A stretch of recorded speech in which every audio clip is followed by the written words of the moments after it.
Hi friends! இப்போ நம்ம Mahanadi சீரியலோட review தான் பார்க்க போறோம். வாங்க வீடியோக்குள்ள போகலாம். இதுல ஃபர்ஸ்ட் சீன்லயே ஒரு பக்கம் என்னடான்னா, விஜய் கிட்ட காவேரி எப்படிதான் உண்மைய சொல்றதுன்னு தெரியாம தயங்கிக்கிட்டு இருக்கும்போது, அப்ப கரெக்ட்டா காவேரியோட நிலைமையை தனக்கு சாதகமா பயன்படுத்திக்கணும்னு சொல்லிட்டு நெனச்ச ராகினியோ, காவேரிய ரொம்பவே டார்ச்சர் பண்ணிட்டு இருக்கது மட்டும் இல்லாம, எப்போ உண்மைய சொல்லப் போற, எப்போ உண்மைய சொல்லப் போறன்னு சொல்லிட்டு அவங்கள டென்ஷன் படுத்திக்கிட்டே இருக்க, காவேரிய ஒரு கட்டத்துல தயவு செஞ்சு நீ கொஞ்சம் பொறுமையா இருக்கியா? நான் கூடிய சீக்கிரம் விஜய் கிட்ட உண்மைய சொல்லிட்டு நானே இந்த வீட்ட விட்டு போயிடுவேன். அது மட்டும் இல்லாம, அதுக்கப்புறமா நான் விஜயோட லைஃப்குள்ளேயே வரமாட்டேன்னு சொல்லிட்டு கையெடுத்து கும்பிட்டுட்டு அவங்க கிட்ட ரொம்பவே கஷ்டப்பட்டு பேசிட்டு அங்கேருந்து கிளம்பி போக, உடனே இத பார்த்து ராகினியும், காவேரிய நம்ம நெனச்ச மாதிரியே நல்லாவே கஷ்டப்படுத்திட்டு இருக்கோம்னு சொல்லிட்டு ரொம்பவே திருப்தியோட அங்கேருந்து கிளம்புனது மட்டும் இல்லாம, இந்த விஷயத்த அவங்களோட அப்பாவுக்குமே கால் பண்ணி சொல்லி ரொம்பவே சந்தோஷப்பட்டுட்டு இருக்காங்க. ஆனா, இந்த மாதிரி காவேரியோட நடவடிக்கைகள்ல ஏதோ ஒரு மாற்றம் இருக்குன்னு சொல்லிட்டு தெரிஞ்சுக்கிட்ட விஜயும் இந்த விஷயமா குமரன் கிட்ட பேசலாம்னு சொல்லிட்டு குமரன் கிட்ட போயிட்டு, ஆமா காவேரிக்கும் கங்காவுக்கும் ஏதாவது பிரச்சனை நடந்துச்சா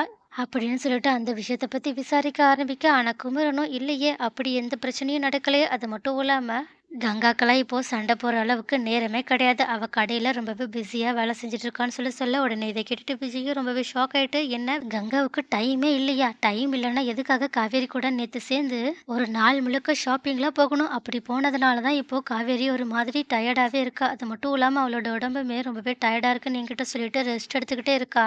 அது மட்டும் இல்லாம நானும் காவேரியோட நிலைமைய பார்த்ததுக்கு அப்புறமா, எங்க ஒரு வேள கங்கா அவளோட மனச கஷ்டப்படுத்துற மாதிரி மறுபடியுமே பேசிட்டாங்களோன்னு தான் உன்கிட்ட இப்ப வந்து கேட்டுட்டு இருக்கேன்னு சொல்ல, உடனே குமரனும் என்ன விஜய் புரியாம பேசிட்டு இருக்கீங்க? கங்கா எங்கேயுமே காவேரி கூட சேர்ந்து வெளிய போகல. அது மட்டும் இல்லாம அவ இருக்கிற வேலையில என்னையுமே சேர்ந்து சீக்கிரமா வேலைய முடிச்சு குடுத்துட்டு போங்கன்னு சொல்லிட்டு கத்திக்கிட்டு இருக்கா. நான் அங்க தான் இப்ப அவசர அவசரமா போயிட்டுருக்கேன். அது மட்டும் இல்லாம நான் மட்டும் லேட்டா போனா அவ்வளோதான். கங்கா முன்னாடி என்னால நிக்க கூட முடியாதுன்னு, இதுல ஏதோ ஒரு மிஸ் அண்டர்ஸ்டாண்டிங் இருக்குன்னு நெனைக்கிறேன். என்னன்றத நீங்க காவேரி கிட்டயே கேட்டு தெரிஞ்சுக்கோங்கன்னு சொல்லிட்டு, அவங்க அங்கருந்து அவங்களோட வேலைய பாக்க கெளம்பி போறது மட்டும் இல்லாம, உங்களில் யார் அடுத்த சூப்பர் ஸ்டாருன்ற காம்படிஷன்ல நீங்க சொன்னதுக்காக நானும் போய் கலந்துக்கிட்டேன். செலக்ட் ஆயிட்டேன்னா எனக்கு மெசேஜ் வரும்னு சொன்னாங்கன்ற விஷயத்தையுமே சொல்லிட்டு அங்கருந்து கிளம்ப, அப்போ குமரன் இந்த மாதிரி சொன்ன விஷயத்த கேட்டுட்டு ரொம்பவே ஷாக் ஆன விஜயும் மனசுக்குள்ளேயே காவேரி அவங்க கிட்ட நடந்துக்கிட்ட விஷயம் எல்லாத்தையுமே யோசிச்சு பார்த்துட்டு, காவேரி என்கிட்ட அப்பவே பொய் சொல்றான்னு தான் நான் நெனச்சேன். ஏன்னா அவ என் கண்ண பார்த்து பேசவே இல்ல.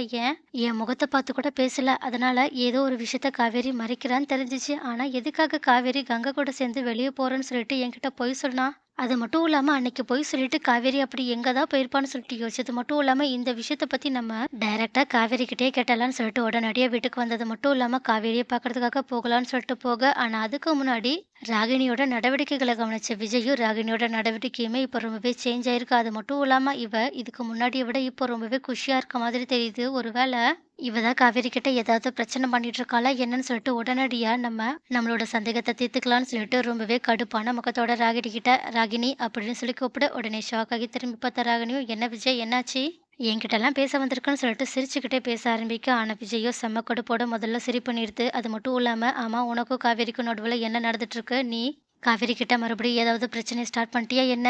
அது மட்டும் இல்லாம இப்பலாம் காவேரி ரொம்பவே சோகமா இருக்க மாரி தெரியுது. ஒருவேள அவளோட சோகத்துக்கு நீ தான் காரணமான்னு சொல்லி கேட்க, ஆனா ராகினியோ செம்மையா விஜய நக்கல் பண்ற மாதிரி சிரிக்க ஆரம்பிக்கிறாங்க. உடனே ராகினி இப்படி தன்னை பார்த்து சிரிக்கிறத கொஞ்சம் கூட தாங்கிக்கவே முடியாத விஜயோ, ஏய் போதும் நிறுத்து, எதுக்காக இப்போ என்ன பார்த்து சிரிச்சிட்டு இருக்கன்னு சொல்லிட்டு கேட்க, உடனே இதை கேட்ட ராகினியும், இல்ல விஜய் நீ இவ்ளோ முட்டாளா இருப்பேன்னு நான் இதுக்கு முன்னாடி கொஞ்சம் கூட யோசிச்சதே கிடையாது. அதனாலதான் இப்போ உன்ன டைரக்டா இப்படி பார்க்கும்போது எனக்கு சிரிப்பு சிரிப்பா வருதுன்னு சொல்லிட்டு மறுபடியுமே கிண்டல் பண்ண ஆரம்பிக்க, உடனே இதனால விஜய் செம்மையா கடுப்பாக ஆரம்பிக்கிறாங்க. ஆனா ராகினியோ, விஜய் நீ இன்னும் ரொம்பவே சின்ன பையனாவே இருக்க. முதல்ல போய் உன்னோட பொண்டாட்டி கிட்ட என்ன நடந்துச்சுன்ற விஷயத்த கேளு. அவ உன்கிட்ட உண்மையை சொன்னதுக்கு அப்புறமா நான் ஏன் இப்படி நடந்துக்கிறேன்றது உனக்கே புரிய வரும்னு சொல்லிட்டு சொல்ல, உடனே இதை கேட்டுட்டு விஜயும், என்ன உண்மை என்ன உண்மையை காவேரி என்கிட்ட சொல்லணும்னு சொல்லி கேட்க ஆரம்பிக்க, உடனே ராகினியும், அதெல்லாம் நான் சொன்னா அவ்ளோ இன்ட்ரெஸ்டிங்கா இருக்காது விஜய். முதல்ல உன்னோட பொண்டாட்டியோட வாயிலேருந்து அந்த உண்மைய தெரிஞ்சுக்கோ. அதுக்கப்புறமா நம்ம இத பத்தி பேசலான்னு அவங்க அங்கேருந்து கிளம்பி போக, உடனே இந்த மாதிரி ராகினி சொன்னத கேட்ட உடனேயே கண்டிப்பா காவேரியோட பிரச்சனைக்கு ராகினி தான் காரணம்ன்றது கன்ஃபார்ம் ஆயிடுச்சு. ஆனா காவேரிக்கு என்ன பிரச்சனை?